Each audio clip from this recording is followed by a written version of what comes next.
pruning all my elderberries down flush with the ground, and this is why I have so many. So if you look over here, when I first moved in, I had one, and I mowed it, and then I had, you know, like 10, and it just keeps on doubling or tripling every year. So, I mean, last year, you can kind of see like where each clump was.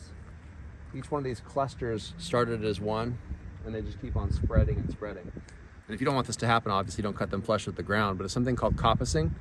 You cut some plants flush with the ground. Some plants die, but elderberry, for example, doesn't die.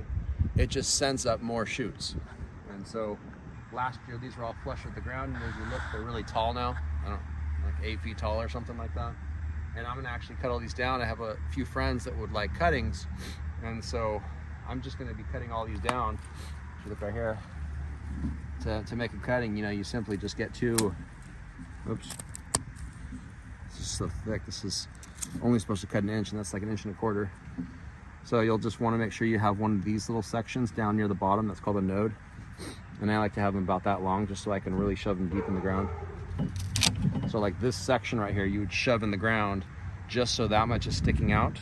And then these two sections will root out, and you'll get a pretty strong plant. And so I'm just gonna make a whole bunch of these. So I'm just gonna cut all these literally just down to the ground.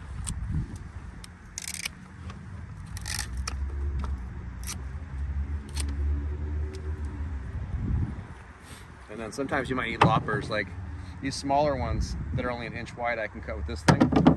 But these big ones, I'm gonna need something bigger. Some of these are like 2 inches wide. Probably can't tell on the camera. But you make pretty fast work of all of them.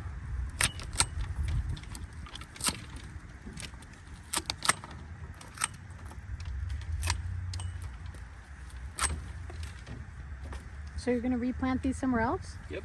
Where? Probably along the fence.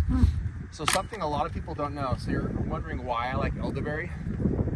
Yes, it has medicinal value. It acts like medicine, but this is a nitrogen fixer. There's a certain type of bacteria called Frankia that likes to live in the roots of this particular plant, or live in association with the roots. And what it does is it takes air, which is 70% nitrogen, and it turns that into fertilizer that this and then other plants can use as this plant continues its life cycle. So eventually, when I have these all surrounding the perimeter, I can just chop them down each year, chop them up, leave them on the ground.